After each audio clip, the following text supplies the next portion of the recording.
a good idea for a fiction writer to understand what readers are willing to believe and exactly what is this mode, the fantasy mode that a reader goes into when they want to dream, when they want to make believe. So when a reader reads a work of fiction, what is the reader bringing to the table? What is the reader doing? Now, a work of fiction requires a certain amount of suspension of disbelief. And I think a lot of writers of fiction feel like that they need to go out of their way to convince the reader. But the fact is that readers are willing to do all of the hard work of believing in your fiction. They want to believe. They want to get carried away. They want to get lost in the dream. They want to suspend disbelief, and they want to use your fiction to make believe for a while. So to write convincing fiction, it's more important to comb through the story for anything that interrupts that other reality, that takes away from the reader being able to believe in the story, than it is to try to prove that fictional reality to the reader. Readers want to believe in your story. They want to be convinced of the reality you're trying to portray. So you can, on one hand, spend a lot more time in working creatively than struggling to convince or make more realistic your fiction. Every time we set out to write, subconsciously in the back of our minds, we have the idea of our reader reading the story we're writing, and the way that we conceive of that reader greatly affects the way that we work. And to think of the reader as very willing to believe in whatever we're writing about changes the way we write. We can write in such a way that we are set free to be as creative as we want to be, to more about enjoying these flights of imagination and these stretching concepts and trying new ideas and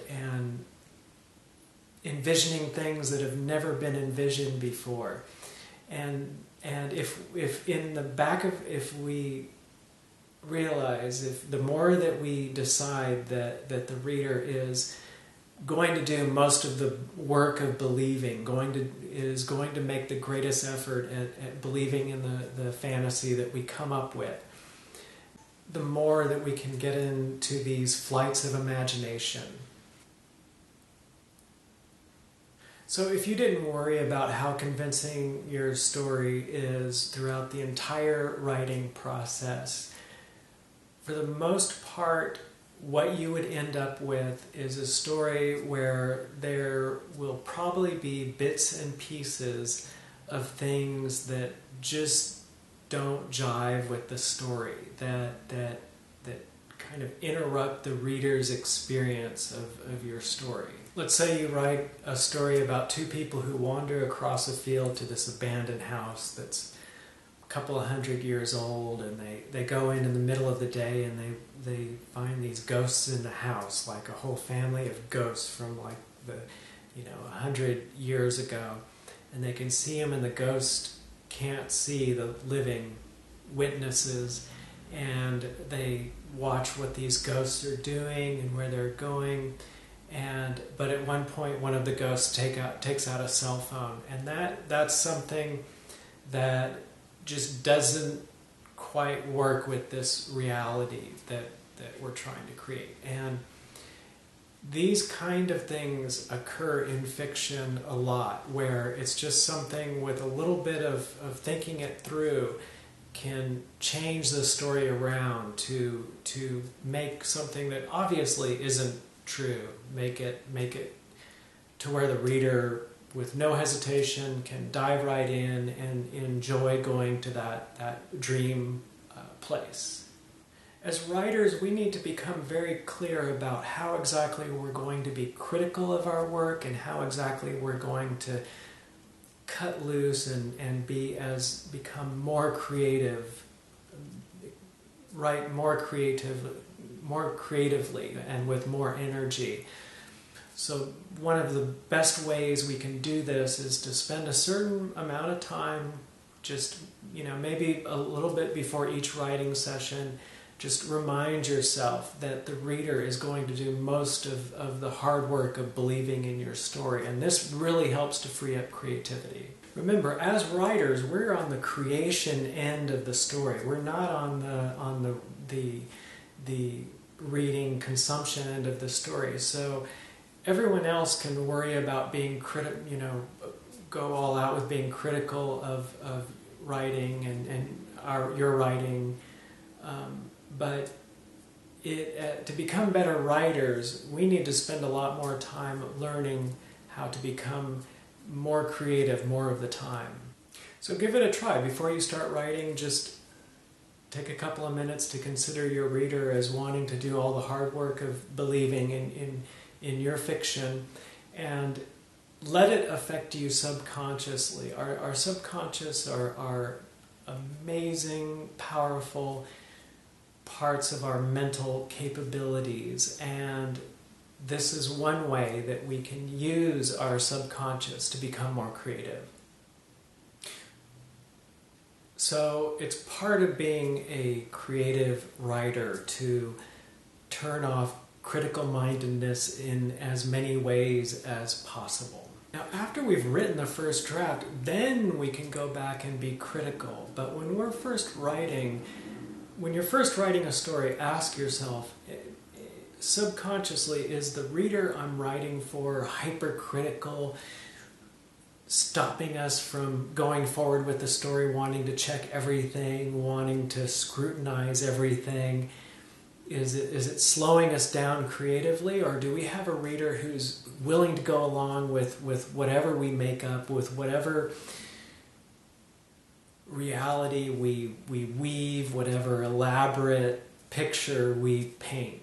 If you're reluctant to turn off the critical mind, remember, after you've written that first draft, you can always go all out with being critical. You can always scrutinize, stretch, test, anything to test for waterproof, any kind of critical, analytical mindedness you want to subject your story to, but only after you've written first draft. I hope that was helpful. Please stick around after this little side note. I have another tip, and the reason I make these is to get the word out about my illustrated storytelling at solomation.com. It's one story put out in episodes, posted for free at solomation.com. When I see that more people are viewing those, it encourages me to make more of these tutorials. When you take the time to go check out my website, it's a huge help to me. It really makes me eager to make more of these tutorials. So I hope your writing goes well, and have a good day. This is a quick tip I wanted to include in the video. You can see how I have my desk so that I can either write standing up or sitting down.